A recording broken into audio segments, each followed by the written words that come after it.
Miss Mel Chanco would like to thank the following: Revlon, Ever Department Store, Ideal Vision, Leoptic Paris, Mariluz Jewelry, Jessie Mendez, Doktora Isabel Nasal of Clinica Dermatologica.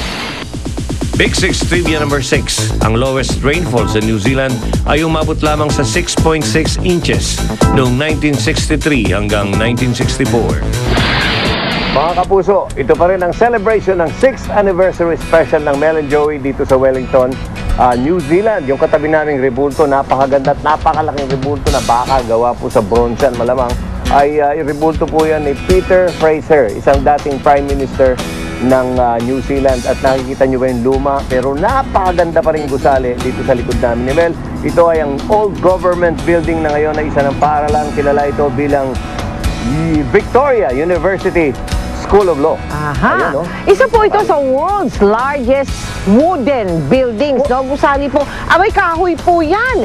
Bloke-bloking kahoy. Yari itong building na ito. At sa loob po niyan, magagarbong dekorasyon na Italian-style architecture. Pambihira talaga. Pero Pards, mas masarap pakinggan ang kwento ng tagumpay ni Sunny Tibiao na siya ngang naghatid dito ng masarap na lutuing Pinoy. Panoorin po natin ang kwento ng Tibiao Catering and Capital Bakery. Okay. Hey, Peter, watch. Dalawang bansa na aming pinuntahan, marami kaming natikmang pagkain at produkto. Pero dito sa Wellington namin natagpuan ang isang produktong pamilyar sa mga Pilipino. Ito ang kwento ng tagumpay ng mag-asawang Sunny at Nieva Lim sa New Zealand. 1988. Nurse po ako nung dumating ako dito. Nagpakasal kami ng 1993. Nagtrabaho siya sa supermarket para mag-merchandiser to familiarize the food of New Zealand. Nung nagkaroon ng chance na magkabakante ang bakery ng isang supermarket, nagtrabaho din siya to familiarize paano ang kiwi baking as well as para malaman kung saan ang mga ingredients makukuha. Dumaan din sa butas ng karayom ang mag-asawa para sa katuparan ng kanilang pangarap. Mahirap sa umpisa.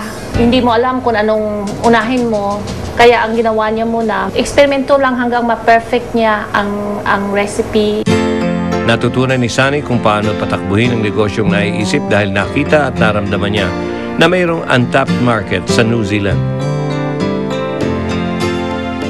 Sa Iloilo po, yun ang negosyo namin sa family business noon. Kaya may knowledge na ako mag-umpisa.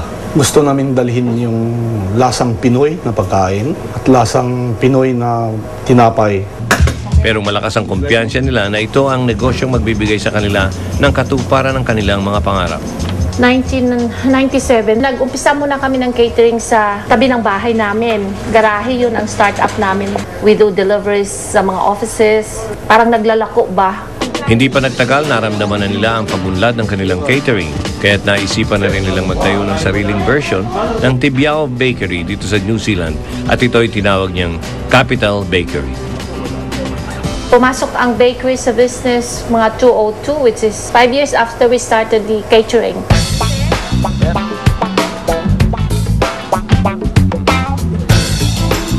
At ako mismo nakita ko kung gaano paghirapan ng mag-asawa ang pagpapatakbo ng kanilang bakery at catering.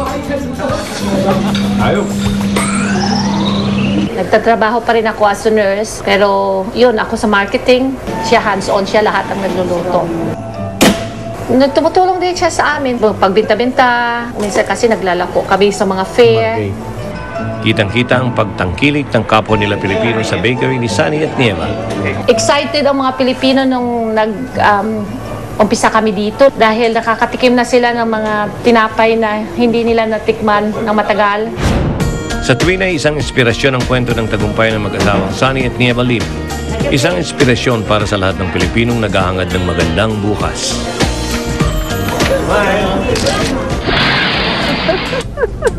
Ang sarap. Iba Yung talaga. palang adobo, Pards, pag dinala mo dito sa Wellington, lasang adobo pa rin, ano? That's right. Ang pagkain Pinoy, kahit saan, pwedeng blend yan kahit saan lugar sa daigdig. Okay, thank you. At yan po ang aming taus-pusong handog sa inyong lahat. sa aming 6th anniversary. Maraming salamat sa mga nakasama namin dito po sa Wellington, si Consul General Marcos Punsalang and his wife Marisa. Maraming salamat din sa embassy staff, syempre.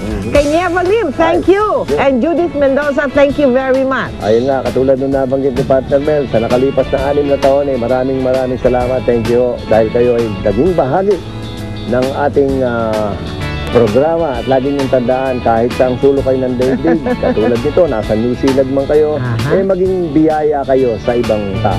Always be a blessing to others. And always try to see good in everyone. Dito lang yan, kung saan. Ayun lang. Ha? Ano? Ba't kayo nandito dito? Aba! Aba!